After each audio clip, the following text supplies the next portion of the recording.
오늘 이 말씀은요, 예수께서 직접 하신 말씀입니다.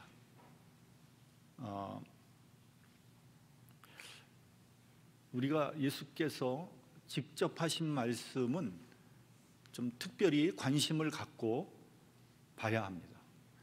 성경의 모든 말씀이 다 중요하지만 특별히 예수님이 직접 하신 말씀은 우리가 더 중요하게 우리 가슴 속에 간직해야 되는 말씀입니다. 그래서 이 말씀이 어떤 사상이나 이념, 어떤 문화적인 어떤 편견 혹은 심지어는 교리 이런 것 때문에 왜곡돼서는 안 됩니다. 이 말씀은 그냥 있는 그대로 우리가 받아들여야지 된다고 생각을 합니다. 본문 32절, 33절을 같이 한번 다시 봉독을 하겠습니다. 본문 32절, 33절. 자, 시작. 모든 민족을 그 앞에 모으고 각각 분별하기를 목자가 양과 염소를 분별하는 것 같이 하여 33절. 양은 그 오른편에 염소는 왼편에 두리라. 그러니까 예수께서 재림하실 때 보좌에 앉으셔서 모든 사람을 분별한다고 그렇게 말씀하십니다. 다시 말하면 심판하신다는 말입니다. 비유하기를 목자가 양과 염소를 분별하는 것 같이 양은 오른편에 염소는 왼편에 둘 것이다, 이렇게 돼 있어요. 그러니까 목자는 들판에서 양과 염소를 함께 방목하면서 기릅니다. 양과 염소는 같이 뿔을 뜯고 물을 마십니다. 그러나 저녁이 되어서 우리에 집어넣을 때는 양은 양대로, 염소는 염소대로 정확하게 구분해서 집어넣는 거죠. 그래서 양 우리에 염소가 들어갈 수 없고요, 염소의 우리에 양이 들어갈 수 없는 거예요. 이와 같이 마지막 심판 때 정확하게 가려지게 될 것이다, 이런 얘기입니다. 그렇기 때문에 이 말씀이 굉장히 중요한 말씀이에요. 복음서는 이와 비슷한 또 다른 말씀이 있습니다. 알곡과 가라지의 비유예요. 들에는 알곡과 가라지가 함께 자라고 있습니다. 뒤섞여 있습니다. 그 종이 보고 주인한테 말합니다. 가서 가라지를 뽑아버릴까요? 그러니까 주인이 말합니다. 놔둬라. 가라지 뽑다가 알곡까지 뽑힐까 염려하노라. 그래서 그대로 놔둡니다. 추수 때까지 기다립니다. 추수 때가 되니까 주인이 종들에게 말합니다. 가라지는 먼저 거두어서 불살라버리고 알곡은 단으로 묶어서 내 곡간에 집어넣어라. 추수 때가 되면 결판이 나는 거예요. 애누리 없습니다. 봐주지 않습니다. 여러분, 농부가 누가 가라지를 걷어서 보관하겠습니까? 다 없애버리죠. 이것을 단순한 비유로 받아들여서는 안 됩니다. 주님께서 심판하실 때 실제적으로 일어날 일들입니다. 그렇기 때문에 보다 심각하게 받아들여야 하는 거예요. 여러분, 심판은요, 어중간한 회색 지대가 없습니다. 분명히 나눠지게 될 겁니다.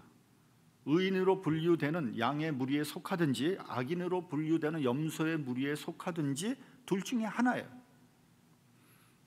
오른편 양의 무리에게는 창세로부터 예비된 축복의 나라를 상속받게 될 것이고, 왼편에 속한 염소의 무리에게는요, 마귀와 그의 사자들을 위하여 예비된 영영한 불에 들어가게 될 것입니다. 그렇기 때문에 주님은 우리에게 분명한 결단을 요구하고 있습니다. 알곡이 되든지 가라지가 되든지 둘 중에 하나 선택하라는 거예요. 그렇기 때문에 여러분, 예수를 믿으려면 제대로 믿어야 되는 거예요. 이 세상에서 실컷 놀다가 죽기 전에 그때 회개하고 구원받으면 되지 하는 생각은 사실상 가능하지 않습니다. 하나님과 세상에 적당히 양다리 걸치는 것은 허락하지 않겠다는 의미입니다. 그렇다면 여러분, 심판의 기준이 무엇입니까? 그 기준은 40절과 45절에 나옵니다. 내 형제 중에 지극히 작은 자 하나에게 한 것이 영생과 영벌의 기준으로 작용하게 될 것이라는 거예요.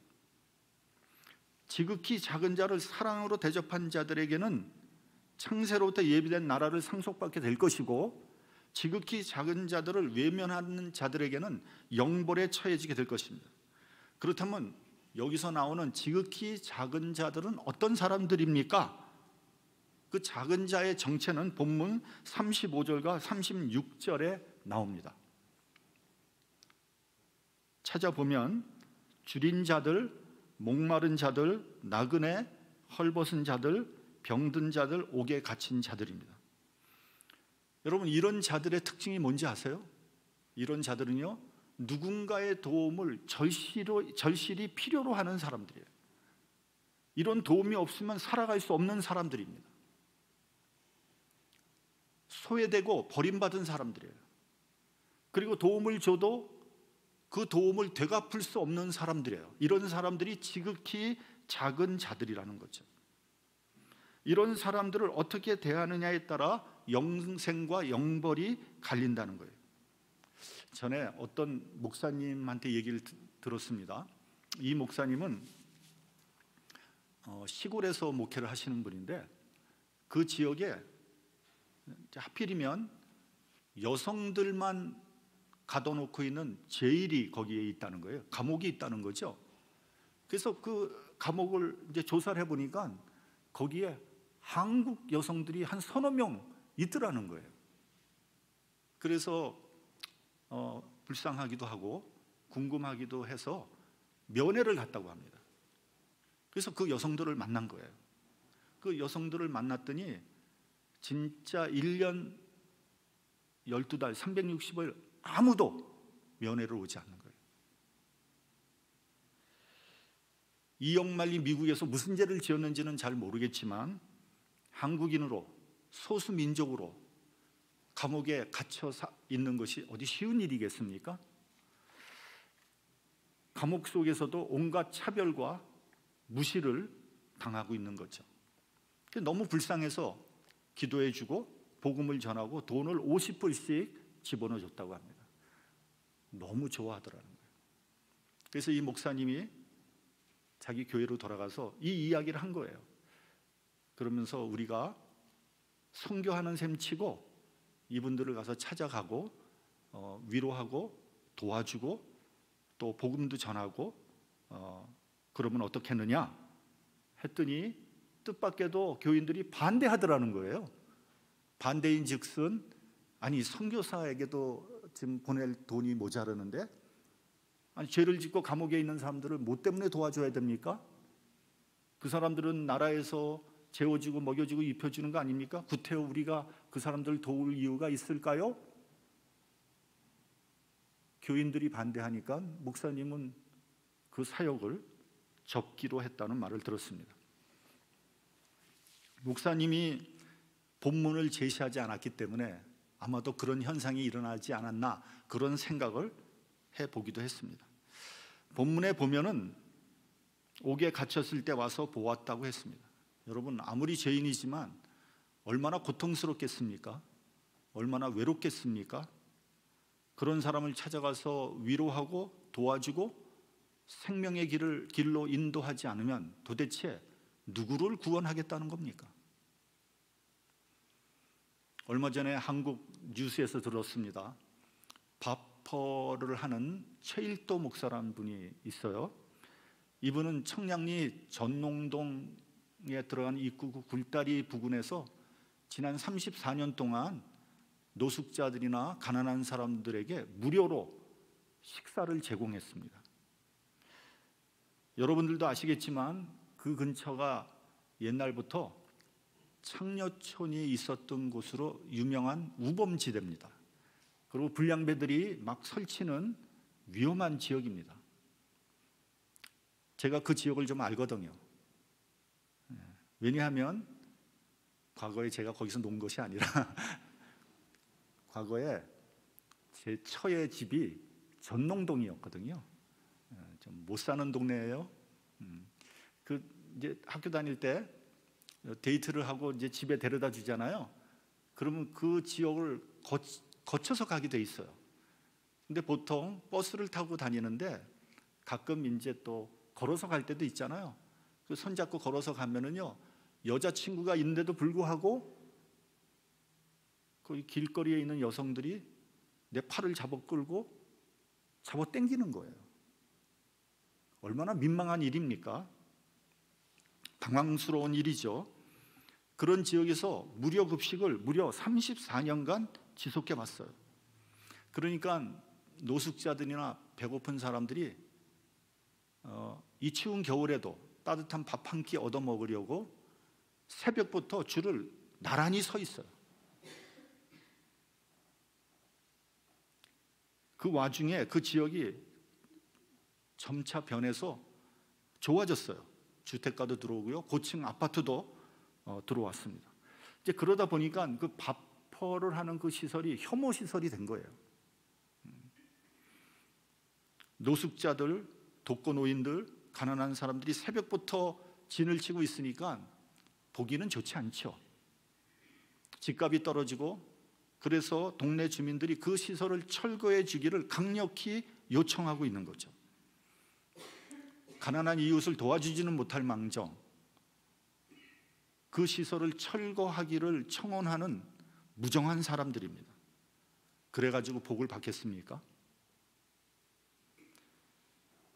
또 뉴스를 봤더니요, 이번에 이태원 참사 때문에 죽은 아이들의 부모들이 통곡을 하고 있는데 그 앞에 와서 저주를 퍼붓는 사람도 있더라고요.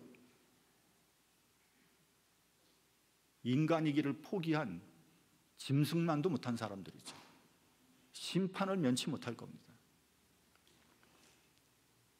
감옥에 갇힌 사람들, 노숙자, 독거노인들, 창녀, 이런 사람들은 누군가의 도움이 절실히 요구되는 사람들이에요. 도움이 없으면 살 수 없는 사람들입니다. 그리고 도움을 받아도 갚을 길이 없는 사람들이에요. 이런 사람들이 지극히 작은 자들이죠. 이들에게 하는 것이 내게 한 것이고 이들에게 하지 아니한 것이 내게 하지 아니한 것이라고 말씀했습니다. 그런데 여러분, 우리는 도움을 주면서도 계산을 합니다. 내가 지금 도우면 이 사람이 나중에 날 도와주겠지? 내가 도와주는 게 나한테 유리하겠지? 내가 이 정도는 도와야지 체면이 서지? 이렇게 하면 사람들이 알아주겠지? 머릿속이 복잡하게 돌아갑니다. 여러분, 이러한 도움은요, 하나님께서 카운트하지 않습니다. 인정하지 않습니다. 또 한국에 이런 얘기가 회자되더라고요. 빈곤 포르노. 전 그런 얘기 처음 들어봤습니다, 이번에. 그 뜻을 알아봤더니요, 빈곤을 이용해서 모금을 하고 가난한 사람들의 인종이나 문화를 비하하고 그 인격을 무시하는 행위를 의미하는 것입니다. 그래서 서구 사회 NGO 총회에서 금지시킨 바가 있다고 그러더라고요. 그러니까 도움이 필요한 사람을 이용해서 자신의 목적을 이루려고 하는 것은 그렇게 해서는 안 되는 겁니다. 그래서 이런 말이 있습니다. 기부자가 되지 말고 옹호자가 되라. 그러니까 돈이나 물질을 그냥 주는 거로 끝나지 말고 그 사람을 보호하고 그 사람을 지켜주라, 이런 얘기 아니겠습니까? 최후의 심판 때 주님께서 너는 어느 교파에 속했니? 이런 거 묻지 않았어요. 장로교냐, 감리교냐, 침례교냐, 성결교냐, 이런 거 묻지 않았어요. 교회 직분도 묻지 않았습니다. 사회에서 얼마나 큰 일을 했는지도 묻지 않았습니다. 얼마나 많이 기도를 하고 성령 체험을 했냐, 이것도 묻지 않으셨어요. 다만 지극히 작은 자에게 어떻게 대했느냐만 물었습니다.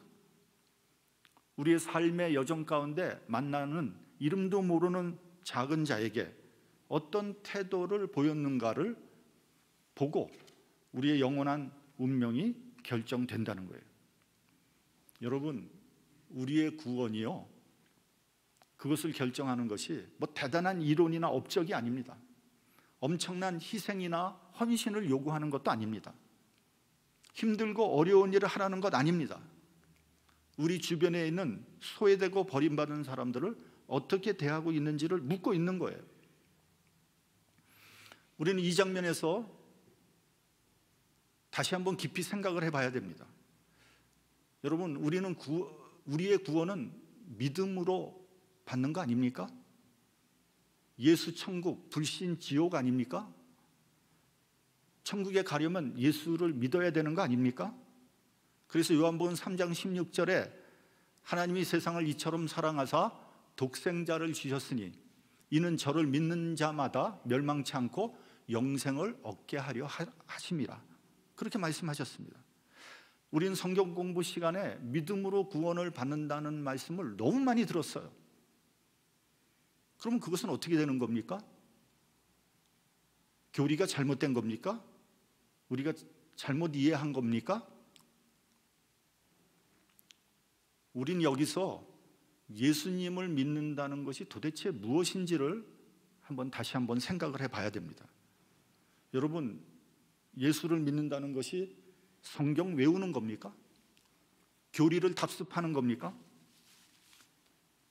예수님을 믿는다는 것은 예수님을 따라 사는 거 아닙니까?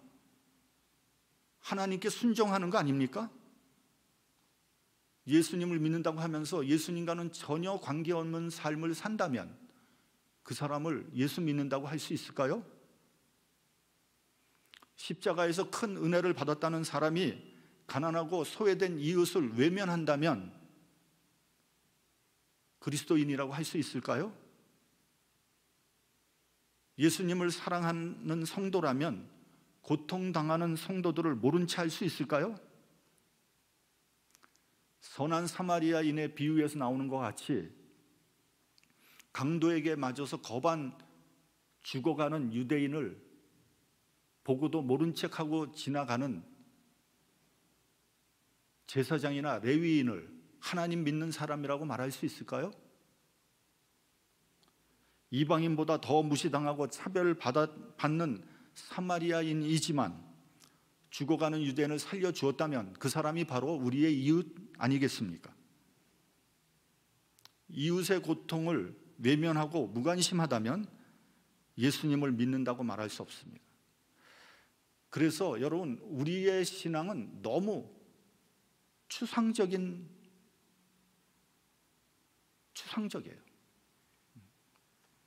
예수님을 믿는다는 것은 구체적인 믿음의 열매가 있어야 됩니다. 예수님은 마태복음 7장 16절에서 18절까지 이렇게 말씀하고 있습니다. 그의 열매로 그들을 알지니 가시나무에서 포도를 또는 엉겅퀴에서 무화과를 따겠느냐. 이와 같이 좋은 나무마다 아름다운 열매를 맺고 못된 나무가 나쁜 열매를 맺나니 좋은 나무가 나쁜 열매를 맺을 수 없고 못된 나무가 아름다운 열매를 맺을 수 없다고 했습니다. 여러분, 가시나무에서 포도 딸 수 있나요? 엉겅퀴에서 무화과 나옵니까? 뿌리가 믿음이라면 열매는 믿음의 결과인 거예요. 그러므로 믿음의 뿌리가 있다면 이웃 사랑이란 열매가 맺힐 수밖에 없는 거예요. 따라서 지극히 작은 자에게 관심이 없는 사람은 믿음도 없는 겁니다. 여러분, 오늘 이 말씀은 우리는 굉장히 심각하게 받아들여야 됩니다. 가끔 교회에서도 보면요, 왕따 당하는 사람이 있어요. 물론 그 사람 자체에도 문제가 있어요. 그러나 그 왕따 당하는 사람을 보호해주고 같이 하고 말을 한마디 해도 정겨운 말을 해야지. 그래야 그리스도인이지. 저 사람 왕따 시킨다고 나도 왕따 시킨다면 그 사람을 그리스도인이라고 말할 수 있겠습니까?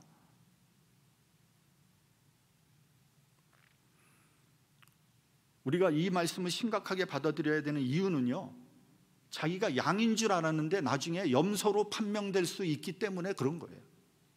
나는 예수 잘 믿고 나는 양인 줄 알았는데 나중에 주님 앞에 갔더니 너 염소라 그러면 여러분 어떻게 하시겠어요? 주님은 분명히 경고하셨습니다. 나더러 주여 주여 하는 자마다 천국에 다 들어갈 것이 아니요 다만 하늘에 계신 내 아버지의 뜻대로 행하는 자라야 들어가리라.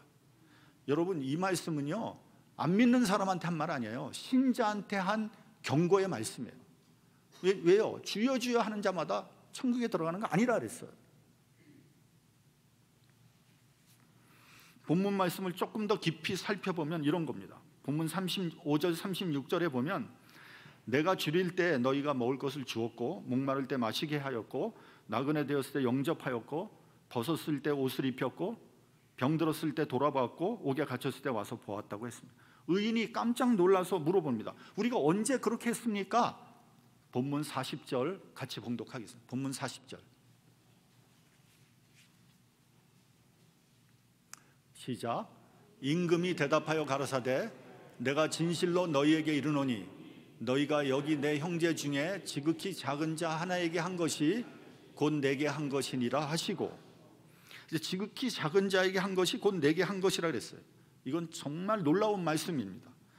그러므로 여러분, 예수님은 오늘도 내 주변에서 얼마든지 만날 수 있어요. 왜냐하면 지극히 작은 자의 모습으로 예수님이 이미 우리 곁에 와 계시기 때문입니다. 우리가 잘 아는 캘커타의 성녀 마더 테레사라는 분이 있습니다. 이분은 어려서부터 어머니로부터 선행에 대한 교훈을 듣고 자랐다고 합니다. 그녀의 어머니는 테레사에게 얘야, 선행을 할 때는 말없이 하여라, 마치 바닷가에 돌을 던지듯이 하라, 그렇게 말씀을 하시고 선행을 격려하였다고 합니다. 테레사 수녀가 되어서 오직 주님을 섬길 때 그녀의 인생을 바꾸는 사건을 접하게 됩니다. 테레사는 인도에서 3등 열차를 타고 다르질링이라는 곳으로 향하고 가고 있었다고 합니다. 그때 테레사는 어떤 신비스러운 주님의 음성을 들었거나 혹은 어떤 기적적인 사건을 경험했다는 게 아닙니다. 무심코 마태복음 25장을 읽고 있는데 오늘 본문 말씀, 이 말씀에 시선이 꽂혔던 거예요. 지극히 작은 자에게 한 것이 곧 내게 한 것이다. 테레사는 그 순간을 이렇게 회상하고 있습니다. 성경 말씀이 폐부 깊숙이 꿰뚫는 것 같았습니다. 거룩한 말씀의 광채 앞에서 다메섹 도상의 바울처럼 멈춰 서서 주님의 목소리에 귀를 기울일 수밖에 없었습니다. 그때 테레사의 나이가 36살이었다고 합니다. 그 부르심에 따라 테레사 수녀는 인도에서도 가장 가난한 사람들이 많이 산다는 캘커타에 가서 그의 온 인생을 헌신했습니다. 테레사 수녀는 가난한 사람들이나 나병 환자들을 대할 때 마음가짐에 대해서 이렇게 말했다고 합니다.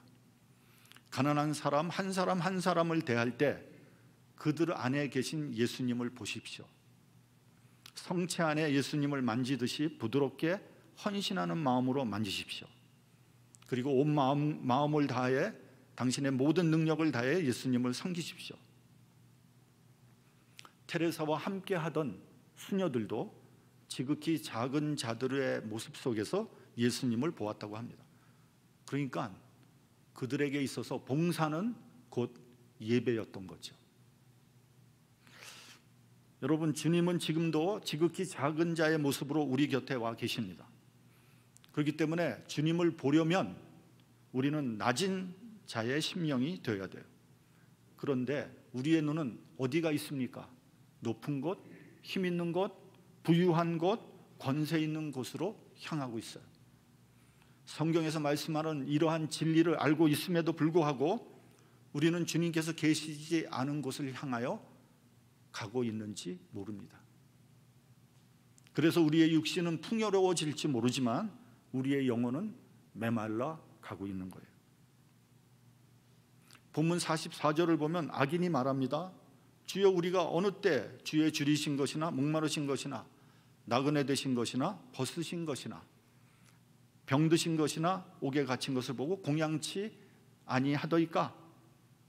그러니까 주님께서 어려움 당하는 것을 알았더라면 자기가 두 손 두 발 다 걷어붙이고 주님을 도왔을 거라는 항변을 하고 있는 거예요. 우리가 몰라서 그랬지 알았더라면 왜 돕지 않았겠습니까? 그러나 그들이 심판받은 것은요, 우리 주변에 있는 형제 자매의 어려움을 외면했기 때문이에요. 그들은 그것이 그토록 큰 잘못일 거라고는 상상치도 못했을 것입니다. 아마도 그들은 작은 자를 돕는 것은 하찮은 일로 생각했을지도 모릅니다. 그러나 아마도 그들은 좀 더 큰 일, 좀 더 명성을 얻을 수 있는 일, 좀 더 폼나는 일을 찾았을지도 모릅니다. 그러나 주님은 우리 눈앞에 있는 작은 일에 충성하기를 원합니다. 작은 일에 충성하지 않는 자에게 큰 일을 맡기시지 않습니다.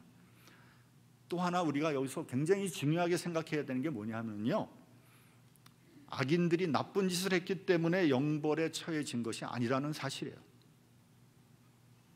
적극적으로 선을 행하지 않았기 때문에 벌을 받은 거예요. 충분히 할 수 있는데도 하지 않았기 때문에 벌 받은 겁니다. 여러분, 누가복음에 나오는 부자와 거지 나사로의 이야기도 마찬가지입니다. 거기를 아무리 찾아봐도요, 부자가 나쁜 짓 했다는 말이 전혀 나오지 않아요. 다만 거지 나사로가 문 앞에서 부자의 상에서 떨어지는 것으로 배를 채웠다라고 되어 있습니다. 그러니까 부자는 거지를 거들떠 보지도 않은 거예요. 거지 나사로가 무엇을 먹고 사는지, 어떻게 사는지 신경 쓰지 않았고요, 관심도 갖지 않았습니다. 부자는 많은 것을 가지고 호화롭게 살았지만 문 앞에 있는 거지가 얼마나 비참한 생활을 하고 있는지 돌아보지 않은 겁니다. 그 결과 부자는 죽어서 음부에 가서 고통 중에 있었다고 성경은 증거하고 있습니다. 2023년 새해가 밝았습니다. 세상은 갈수록 힘들고 어려워지고 각박해집니다. 나 먹고 살기도 쉽지 않습니다. 그러나 여러분 생각해 보십시오. 우리는 이미 주님으로부터 많은 것을 받았습니다. 우리는 미국에 살면서 최소한 밥을 굶지는 않았어요. 우리가 깨닫지 못해서 그렇지 어찌 보면 많은 혜택을 누리며 살고 있습니다. 무엇보다도 우리는 진리의 복음을 받았습니다. 하나님께서 우리를 구원해 주셨습니다. 우린 구원의 감격과 행복 속에 살아가고 있습니다. 얼마나 감사한 일입니까? 이제 나만 생각하지 말고 우리 주변을 돌아봐야 됩니다. 우리의 도움이 필요한 사람들이 어디에 있는지 살펴보아야 합니다. 그러기 위해서는 우리가 겸손한 심령을 가지고 있어야 돼요. 설사 물질적으로 돕지 못한다고 해도 따뜻한 격려의 말, 부드러운 눈길, 공손한 태도로 상대방을 대하는 2023년이 되기를 바랍니다. 그래서 여러분들의 가정에 하나님의 축복이 풍성해지는 것은 물론이고 우리 교회가 하나님께서 함께 하시는 작은 천국이 되기를 주님의 이름으로 축원합니다. 기도하겠습니다.